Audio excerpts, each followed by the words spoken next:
Tiaguinho, a luta contra a violência de gênero e o assédio nas redes sociais ganhou uma aliada tecnológica produzida aqui em Santa Catarina. Pesquisadoras da UFSC desenvolveram o jogo Lelê e as Ameaças no Metaverso, uma ferramenta que vai muito além do entretenimento. O projeto é resultado de anos de pesquisa acadêmica e escuta atenta de jovens sobre os perigos do mundo digital. A gente vai mostrar agora os bastidores dessa criação e como o game está sendo usado para educar e proteger as novas gerações.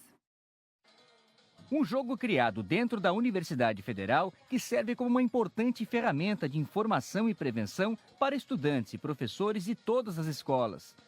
O foco está na prevenção aos casos de cyberbullying e crimes envolvendo adolescentes. A ideia inicial surgiu ainda durante o período da pandemia, quando a vigilância aos crimes no mundo digital foi ampliada. Esse projeto,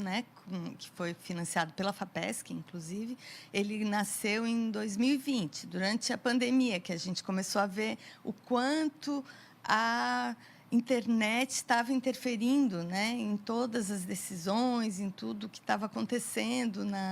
no contexto que a gente vive mesmo. A internet passou a ter um papel enorme. Então, a gente começou a pesquisar a internet. A partir da pesquisa, a gente começou a sentir a necessidade de interferir também na forma como as pessoas lidam com a internet, porque a gente começou a ver os problemas que ela traz para a vida das pessoas, especialmente no caso desse jogo, para os adolescentes e jovens, que a gente começou a ver que eles precisavam de alguma orientação nesse sentido. Então, foi daí que surgiu. E daí, em 24, a gente fez uma primeira pesquisa na CPEX, que é a Semana de Pesquisa e Extensão da UFSC, com praticamente 200 pessoas, 200 jovens e adolescentes responderam à nossa pesquisa, e a gente foi perguntando que tipo de violência eles viam na internet, nas redes sociais, nos jogos, e e quais violências seriam mais importantes. No começo, o projeto previa a criação de uma cartilha com dicas e orientações aos estudantes de como agir diante de possíveis casos de abusos ou exposição de imagens indevidas. Mas a linguagem de comunicação com jovens exigiu algo mais dinâmico. Que a gente faz desde pesquisa, mas também extensão, então a gente uniu várias frentes, Começamos com pesquisa científica, então lemos muito, debatemos muito em grupos de pesquisa e a partir disso a gente foi se sentindo inclusive com mais domínio de conhecimento para também ser uma espécie de consultora para quando nós, em 2024, como a professora falou, começamos em 2020, mas em 2024 a gente resolveu que queria fazer os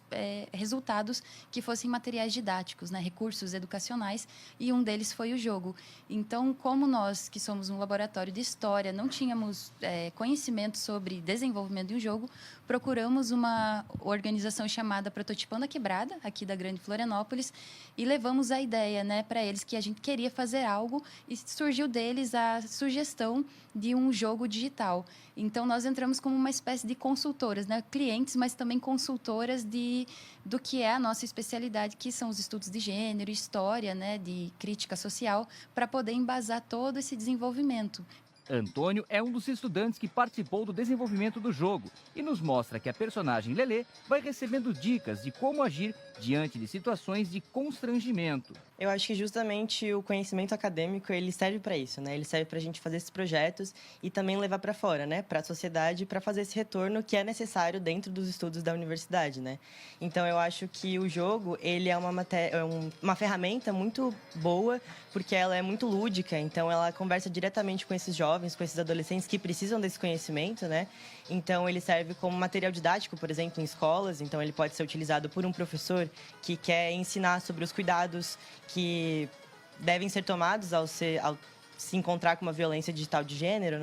E não necessariamente utilizar a cartilha que foi produzida, por exemplo, pela gente, pelo projeto, mas o jogo ele funciona mais como essa ferramenta lúdica, Então pode ser utilizada por pais que às vezes tem uma conversa meio difícil, assim, não sabem como levar. E eu acho que é uma ferramenta ótima para crianças, adolescentes, assim. Apesar de tratar temas sensíveis como vazamento de imagens íntimas e cyberbullying, a proposta aborda uma linguagem lúdica e acessível. As orientações podem partir desde, tipo, respirar fundo para ela se acalmar e manter um pouco da saúde mental, que é uma dos pontos. Ao longo do jogo, a gente tem na lateral dele tem a energia, que simboliza meio a saúde mental do próprio player e da Lelê em meio ao mundo da internet. E aí você tem a questão de ou xingar a pessoa que está cometendo a violência, ou responder ela, ou bloquear, chamar autoridades. E ao longo do jogo, quando a Lelê toma alguma atitude que poderia ser prejudicial para a saúde mental ou que acabaria com a saúde mental simbolizada pela energia, o Paquito aparece, que é um símbolo, que é o mascote do PAC, Prototipando a Quebrada, e ele vem como meio que uma orientação sobre o que poderia acontecer naquele mundo e como ela poderia reagir àquilo.